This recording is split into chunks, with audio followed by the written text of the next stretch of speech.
Kelly Davis, your host of the Untold Miracles podcast. And today I am so excited. We have such a special guest. He's a singer, a songwriter, a Grammy Award winner, a CMA Award winner, an ACM Award winner, CMT Award winner, philanthropist. He's a golfer, and he is a big supporter of Children's Miracle Network hospitals. Mr. Darius Rucker, welcome to the podcast.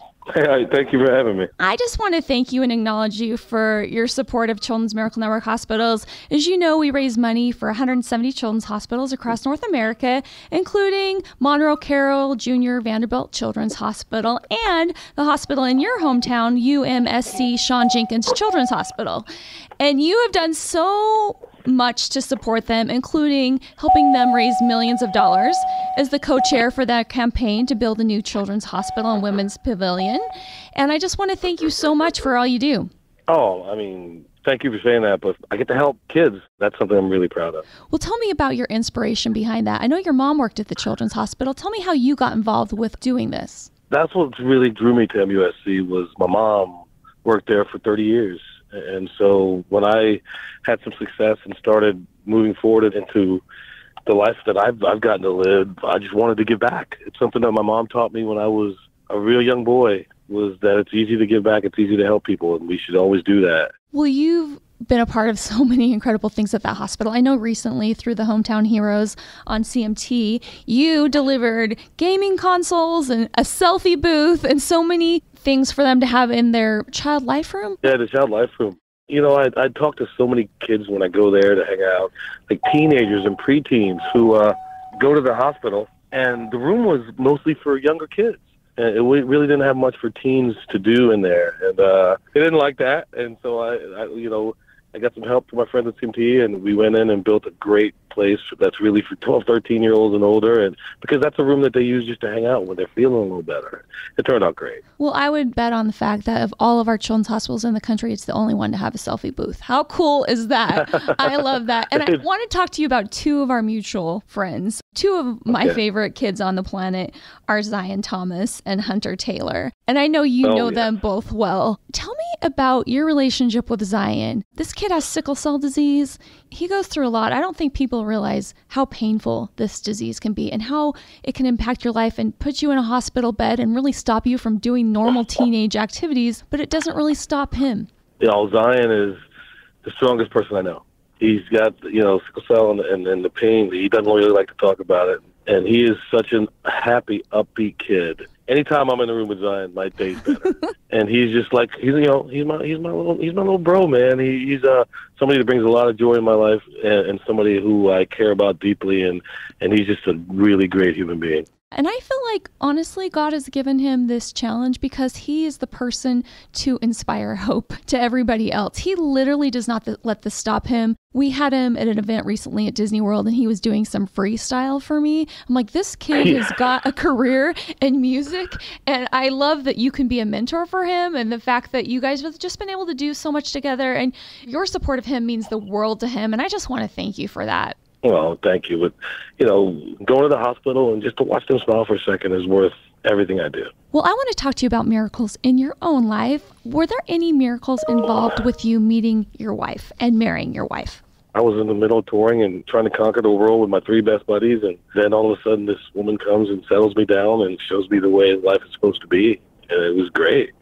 And we have a niece on her side that got a rare form of cancer that years ago would have been fatal. And, now years later, she's great. She's in college. She's doing all these things. And, those kind of miracles make you go, God is great. I read in an interview that you mentioned that Beth and country music saved your life. How did country music save your life? I was out there, and Beth really stepped in and became everything to me. And then when I came over to country music, Hootie and the Blowfish we still had a great touring career, but the record sales weren't as what they used to be. And we decided we weren't going to play for a long time. And I was beginning to lose faith. Country music really helped me find that faith and get back to being the man that I was supposed to be. And it was just huge for me. And it was really a big part of making life better. Can you tell me about that moment when you decided that's what you were moving towards? Was there a defining moment where you're like, yes, I am a country music artist, and this is the route? Coming over to Nashville for a while, when I came over, I did feel like the outsider. I felt like the carpetbagger who was coming in, and then I remember the day when I said to myself, I'm a country singer. And it was the day I got asked to be a member of the Grand Ole Opry. I want to know who the biggest miracle worker has been in your life. Oh, I think by far my mother. My mother, she worked so hard for so many years, and she's my hero. All the good things about me comes from my mom. I can't thank her enough for that. What is the biggest lesson you've learned from your mom? To give back is to be, like she said to me several times, it's so much easier to be nice than it is to be a jerk. And she didn't use the word jerk, but she always said that to me. She was like, it takes 2 seconds to be nice to somebody, and that's something I live by. I would like to know what you are most looking forward to next in your career. Oh, I'm looking for in my career. Well, yeah, and I know you have an album coming out this month on the 20th. When was the last time? And I actually just bought the single, and I want to ask you, when was the last time you did something for the first time? I went to see Paul McCartney, and that was the first time I ever saw Paul McCartney. And the funny thing is, writing that song kind of made me think of, what haven't I done that I want to do? Because you get in such a routine in life, and you just live it.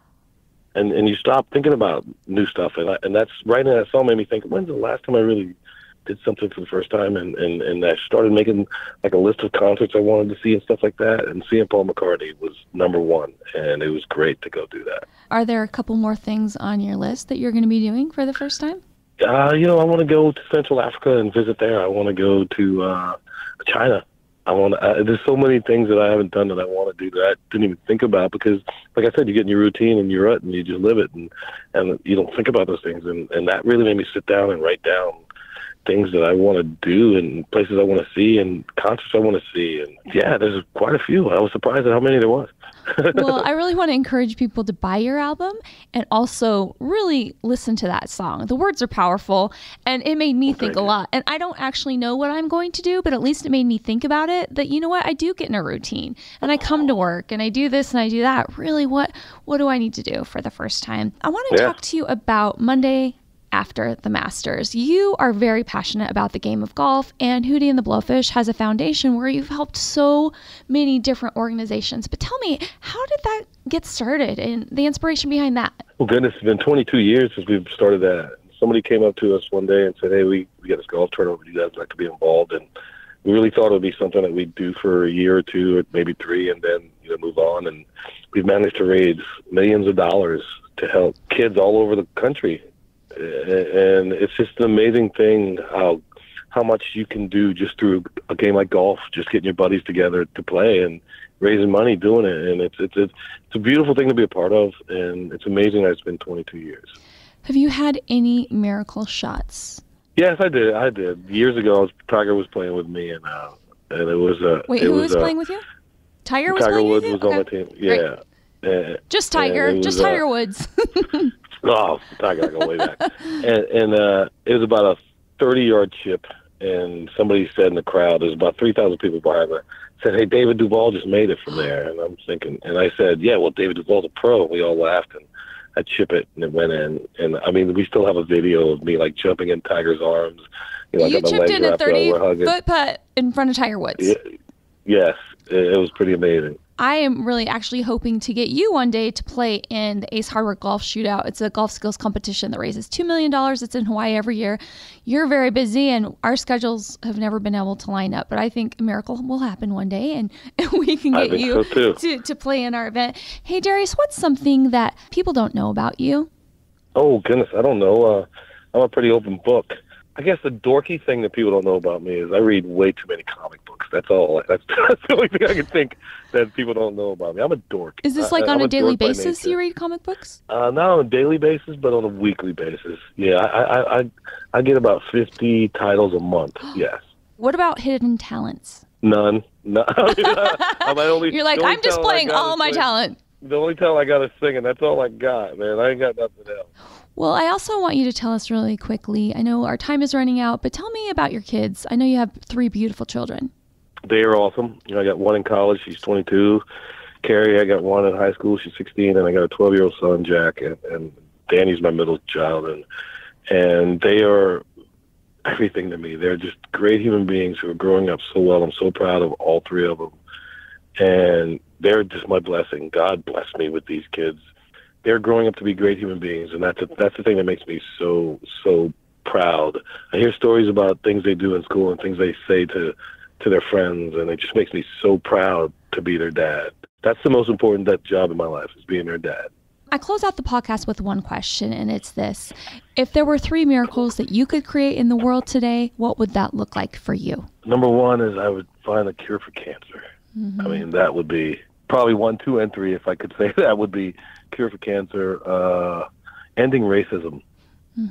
Ending any type of racism in the world would be one, and just ending any kind of poverty and hunger in the world. Those would be the 3 miracles that I would do right now. I love it. And I just want to thank you and acknowledge you for taking the time to be a guest on the podcast today. Good luck with this fundraising campaign for the hospital. I know there's going to be a beautiful hospital unveiled in 2019, and the $50 million that you're helping raise for that is so incredible. But I hope you have an amazing day. And once again, everybody, go check out Darius's new album. Go to dariusrucker.com and you can see all of his tour dates and all of the amazing good things he's doing in the world. Thank you, Darius. Thank you. You take care. You have an amazing weekend. You too. Bye-bye.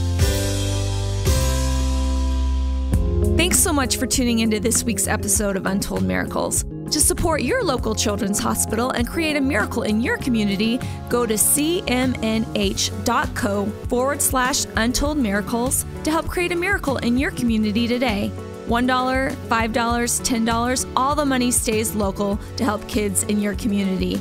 And if you enjoyed this episode, text LOVE-CMNH to 51555 to let us know and subscribe for more.